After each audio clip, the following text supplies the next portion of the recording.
Buenas noches tengan todos ustedes, queridos hermanos y hermanas, amigos que nos escuchan.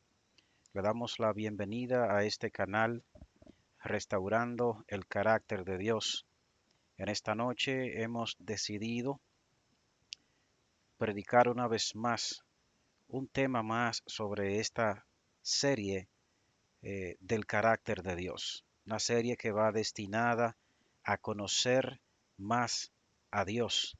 Entonces, en esta noche hemos decidido estudiar una frase muy peculiar, una frase muy importante para este estudio.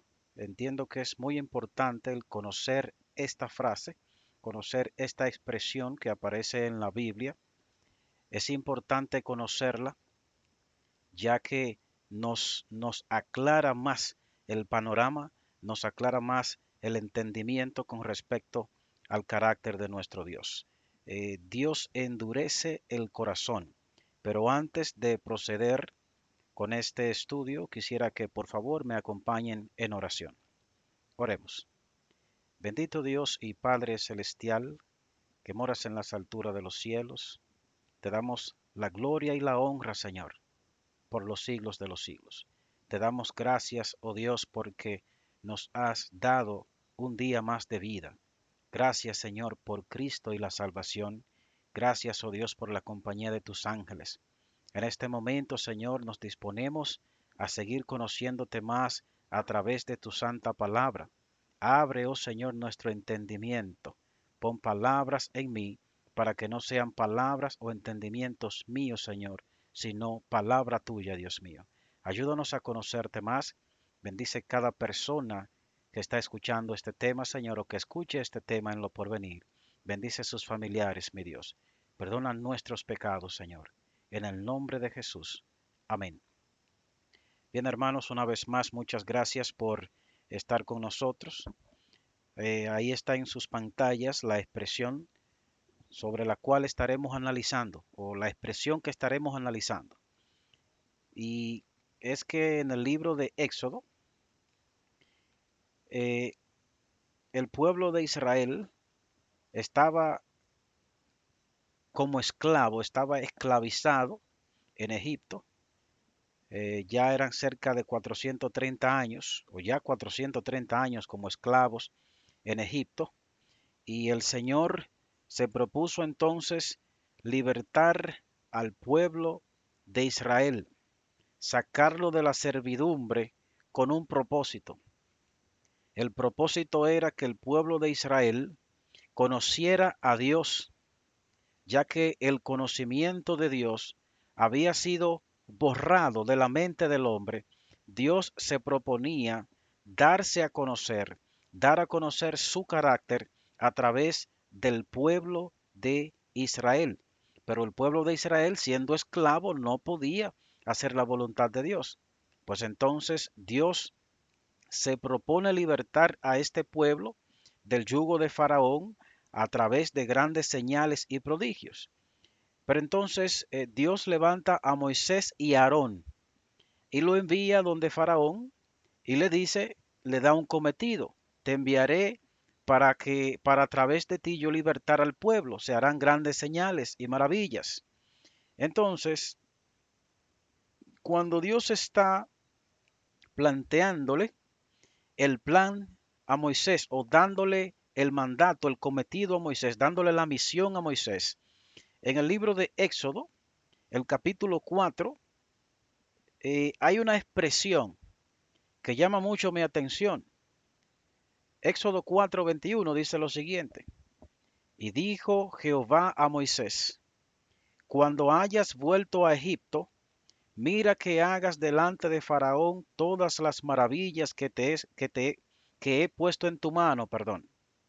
Mira que hagas delante de Faraón todas las maravillas que he puesto en tu mano. Pero yo endureceré su corazón de modo que no dejará ir al pueblo. No solamente en este texto, no solamente en Éxodo 4:21 aparece la expresión yo endureceré el corazón de Faraón, también en Éxodo capítulo 7, verso 3.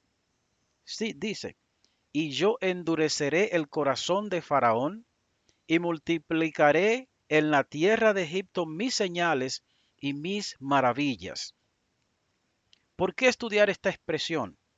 Porque a simple vista la Biblia nos enseña lo que podemos entender, ¿verdad? Cuando el lector de la Biblia encuentra este tipo de expresión, rápidamente lo que entiende es, bueno, aparentemente Dios quiere libertar al pueblo, pero Dios también quiere darse a conocer mostrando poder.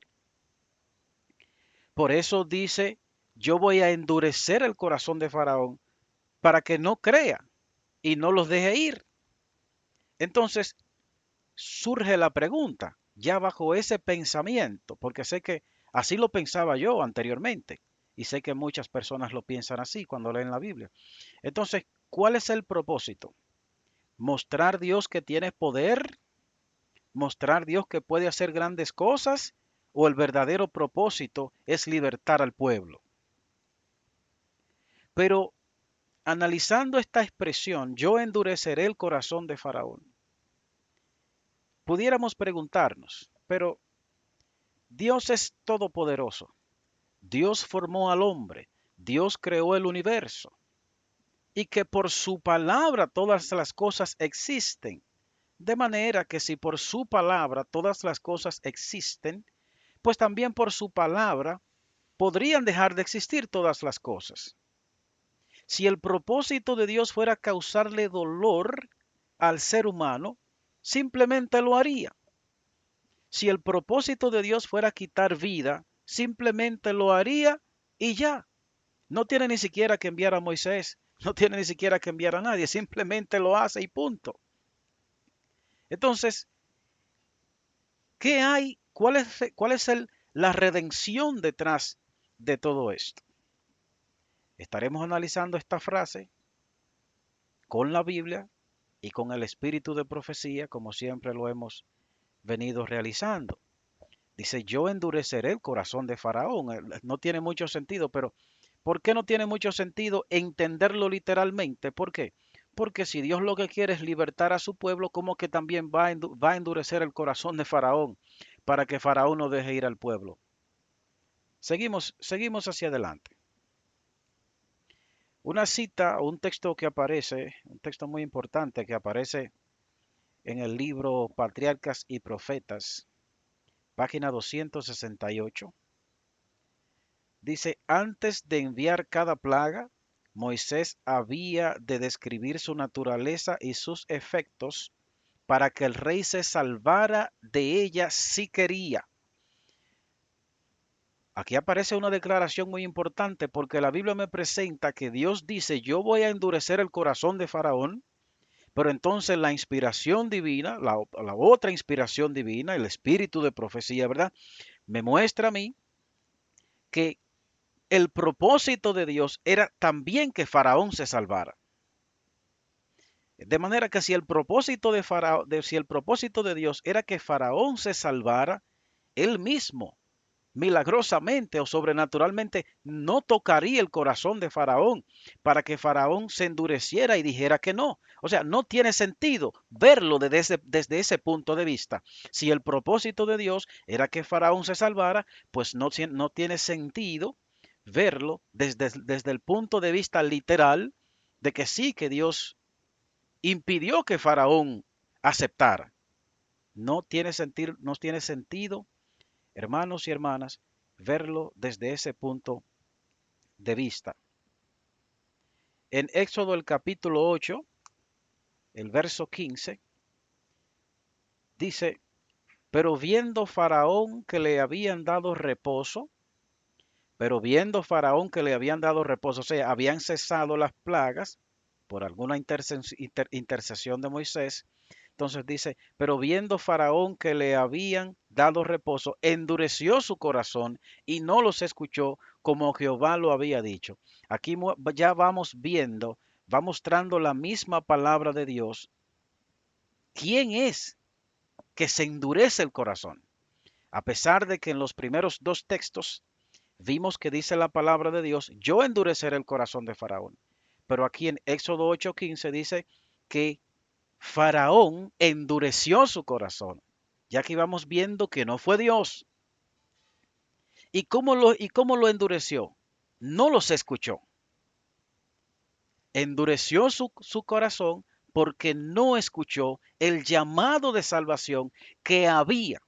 Faraón entendió que Dios estaba midiendo fuerza con él y por eso se resistió. Faraón no vio un mensaje de redención, un llamado al arrepentimiento, un llamado al conocimiento del verdadero carácter de Dios detrás de cada plaga. Pensó que Dios estaba midiendo fuerza con él. No le conocía, no le conoció. Y su corazón se endureció, justamente como Jehová lo había predicho. Ahora, ¿por qué entonces presenta la Biblia que Dios mismo dice, yo endureceré el corazón de Faraón? Aquí vamos a presentar un texto muy importante que lo hemos venido presentando ya en algunos temas y lo seguiremos presentando ese y otros más en otros temas que estaremos presentando en lo porvenir, ya que esto es un principio.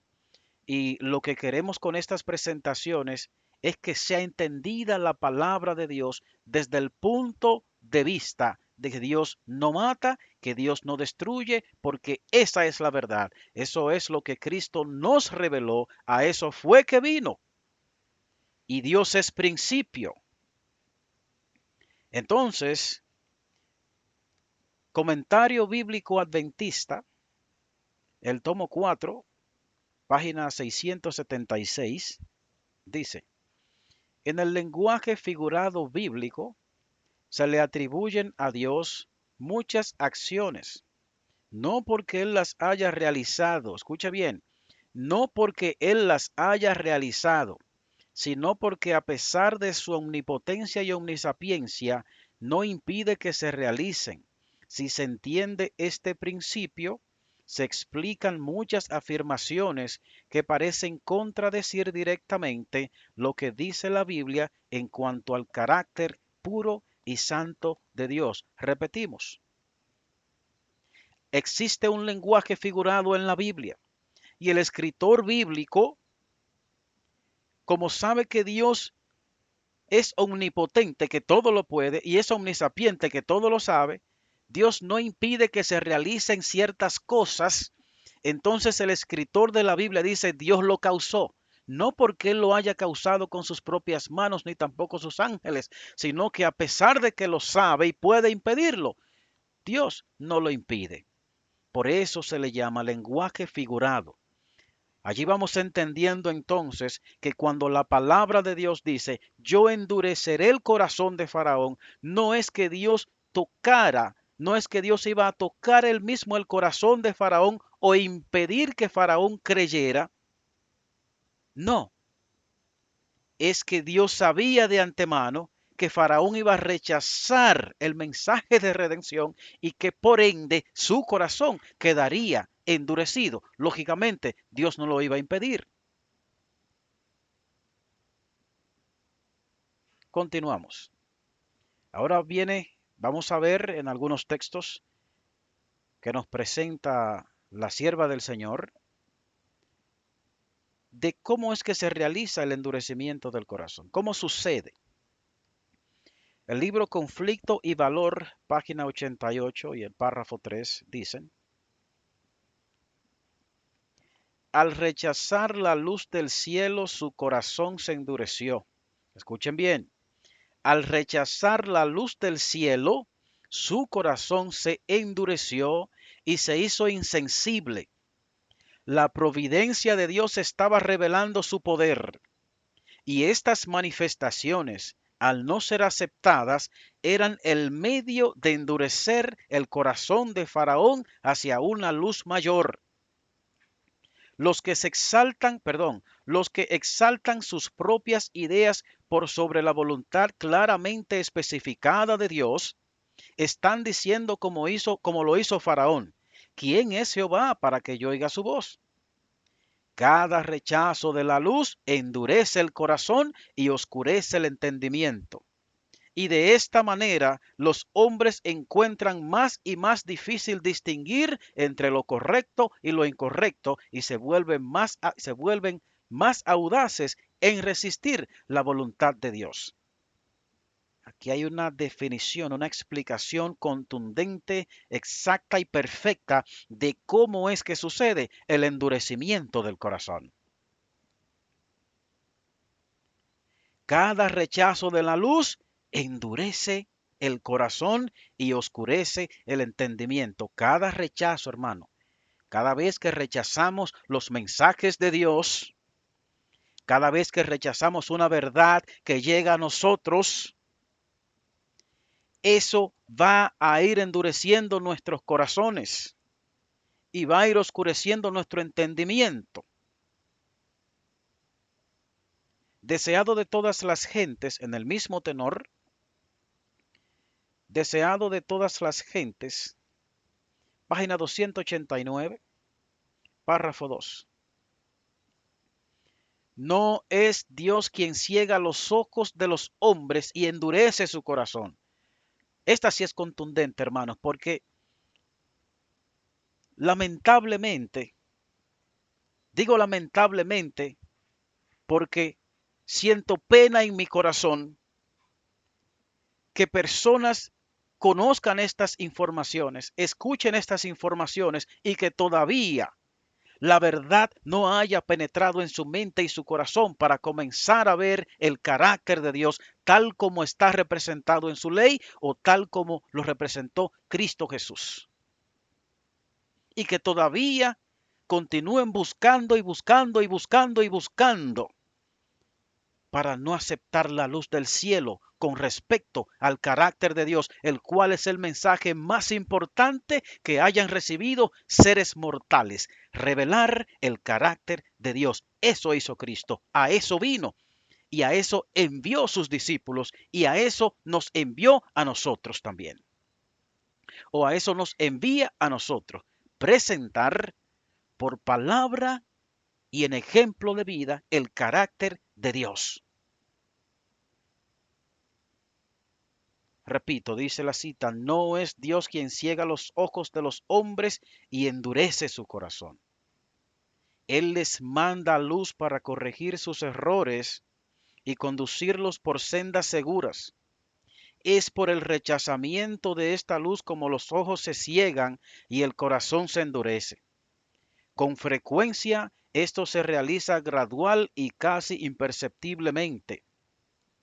Viene luz al alma por la palabra de Dios, por sus siervos o por la intervención directa de su espíritu, pero cuando un rayo de luz es despreciado, se produce un embotamiento parcial de las percepciones espirituales y se discierne menos claramente la segunda revelación de la luz. Así aumentan las tinieblas hasta que anochece en el alma. ¡Wow! Increíble.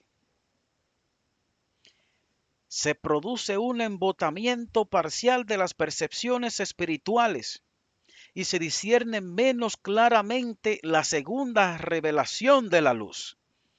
Así aumentan las tinieblas hasta que anochece en el alma. Dios te envía una luz hoy. Aquellos que están escuchando, no porque lo esté predicando yo jamás en la vida, soy un siervo inútil. Pero aquellos que tengan la oportunidad de escuchar estos temas, esto es luz que viene del cielo. Pero si rechazas esta luz, el próximo tema que escuches, ya sea por esta vía o por vía de alguien más, será más difícil aceptar la que viene. Y así continuarás y continuarás rechazando, rechazando luz, hasta que queda en completa oscuridad. Y cuando el ser humano queda, cuando anochece en el alma del ser humano, o sea, cuando queda en completa oscuridad, ¿qué pasa con esa persona? Conflicto de los siglos. Página 34, el párrafo 1. Pero cuando el hombre traspasa los límites de la paciencia de Dios, ojo, no es que Dios ponga una raya y diga, si cruzó de esa raya hay que borrarlo, hay que abandonarlo. No, es el mismo hombre que traspasa los límites, pero los límites de la paciencia de Dios es la noche en el alma con respecto al conocimiento de Dios. Es cuando nuestra mente queda completamente oscurecida, porque nosotros mismos fuimos paso a paso rechazando la luz del cielo. Cuando nuestra mente queda en completas tinieblas, entonces traspasamos los límites de la paciencia de Dios. ¿Y qué pasa cuando traspasamos los límites de la paciencia de Dios? Dice este texto, ya no cuenta con aquella protección, escuche bien, perdón, escuche bien, ya no cuenta con aquella protección que le libraba del mal. Dios nunca asume o Dios no asume nunca para con el pecador la actitud de un verdugo que ejecuta la sentencia contra la transgresión. Repetimos, esto es otro principio que hemos venido presentando y lo repetimos y lo repetiremos. Dios no asume nunca para con el pecador la actitud de un verdugo que ejecuta la sentencia contra la transgresión, sino que abandona a su propia suerte a los que rechazan su misericordia para que recojan los frutos de lo que sembraron sus propias manos. Todo rayo de luz que se desprecia, toda admonición que se desoye y rechaza, toda pasión malsana que se abriga, toda transgresión de la ley de Dios son semillas que darán infaliblemente su cosecha. Terrible. Cuando se le resiste tenazmente, el Espíritu de Dios concluye por apartarse del pecador y éste queda sin fuerza para dominar las malas pasiones de su alma y sin protección alguna contra la malicia y la perfidia de Satanás. Esto es lo que sucede. Esto es lo que sucede cuando Dios nos envía una luz y la rechazamos. Se va haciendo más difícil aceptar la próxima luz que Dios nos envíe. Iremos endureciendo nuestro corazón de la misma forma que lo hizo Faraón y finalmente quedaremos en tiniebla. Y cuando quedamos en tiniebla, entonces Dios no tiene más nada que abandonarnos. Y no es que Dios está deseoso por abandonarnos, es que nosotros cuando oscurecen nuestro entendimiento con respecto al conocimiento de Dios, con respecto al Evangelio eterno, nosotros nos colocamos en una posición donde ya Dios no puede protegernos. Lo único que puede decir a sus ángeles es, ángeles guardianes, está unido a sus ídolos, déjenlo solo. Y ya sin la protección de Dios, ¿cómo poder luchar contra la malicia y la perfidia del destructor, que es Satanás? El Señor lo reprenda. Pero repetimos, Dios no asume nunca esa posición. Después de ser abandonado por Dios, después de colocarse por su pecado, donde ya Dios no puede protegerlo, sino abandonarlo a su propia suerte, Dios mismo no viene a ejecutar la sentencia, tampoco envía a sus ángeles. Y nunca lo hace así. Es lo que está presentando este texto que aparece en el libro Conflictos de los Siglos, página 34 y párrafo 1. Hay otra expresión, hermanos, que aparece, que va en el mismo tenor de la expresión endurecer el corazón. Esta aparece en Segunda de Tesalonicenses, el capítulo 2, versos del 10 al 12.